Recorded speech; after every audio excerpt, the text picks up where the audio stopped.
In this video, we are going to be adding polylines to our Google map. So just to give you an example of what we're going to be doing, we're going to be calculating the route and then adding these polylines. So this is the completed version of the app. So it's not going to quite look like this. The polylines are just going to be gray. There's going to be no marker, no info window, nothing like that. Just kind of the raw polylines are going to be drawn onto the map. And then later in the later videos in the course, we're going to refine them, be able to click them, change them, add the marker, all that stuff. But for this video, we're just going to be adding kind of the raw polylines to the map. So we're going to get right into it and start building the method for the polylines. So once again, I have created another gist to save time, so I don't have to type this out. Go to the Add Polylines to Map section and copy that entire method there, and go back to Android Studio and then paste it just below. I'm going to put it just below on Create, but you can put it wherever you like. Make sure to get all your imports. So I'm just pressing Alt Enter on all these imports, and there we go. So this is the method that's going to be responsible for adding the polylines to the map. So when do we want to call this method? Well, if you look at the input, we're getting a directions result object. So we need somewhere where we're going to be able to get a directions result object. And if you recall from our, let's see, our calculate directions method, I'm just going to search it, calculate directions method.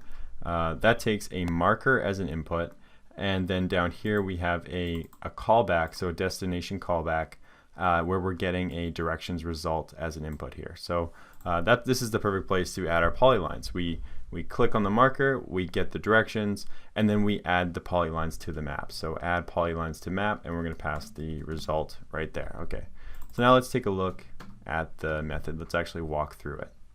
So the first thing you'll notice is that I'm using a handler and I'm posting it to the main thread. You can see, I'm posting it to the main thread because I'm calling looper.getMainLooper, and I'm using a runnable. So why do we need to do this request on the main thread? Or sorry, why do we need to add the polylines on the main thread? Because that's basically what I'm doing here.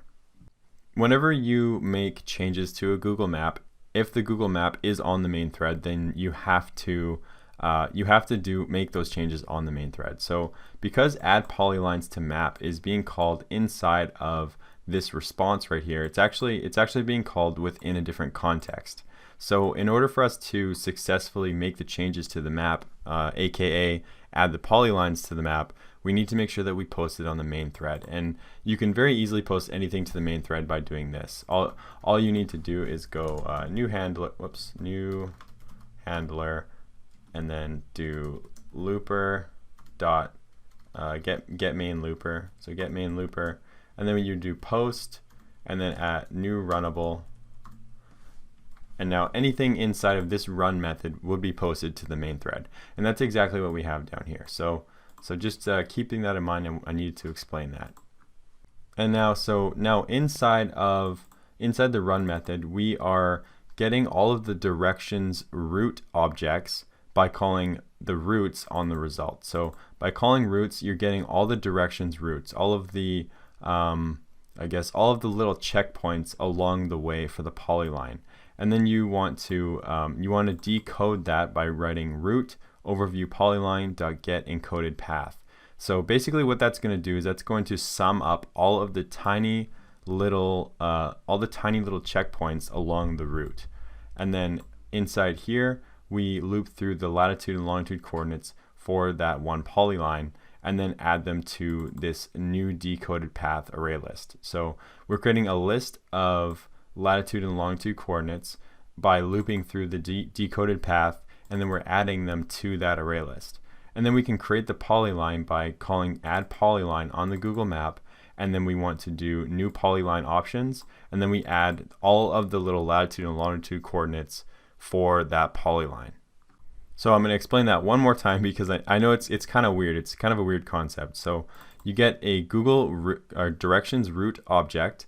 You get what's called a decoded path by calling decode on route.overviewPolyline.getEncodedPath, and that's going to have all of the little points for each of the polylines.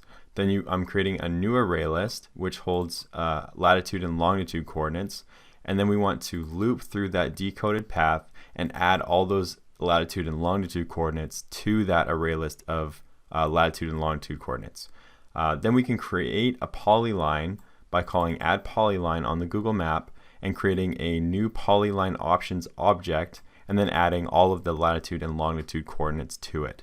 Then we're just going to set some properties. So polyline.setColor, just to set the color, we're setting it to dark gray, and we want to set it to clickable because later on, as when I showed you the completed version of the app, we want our polylines to be clickable so that we can select them and change the color and do all that kind of stuff. So that's the general process. It's kind of a weird thing to wrap your head around, but basically what you just need to know is this result is going to give you a list of, I guess, checkpoints. Then what we want to do is decode it into latitude and longitude coordinates, and then add those latitude and longitude coordinates into an array list, and then add that array list of latitude and longitude coordinates to a polyline, and then that polyline gets put onto the map.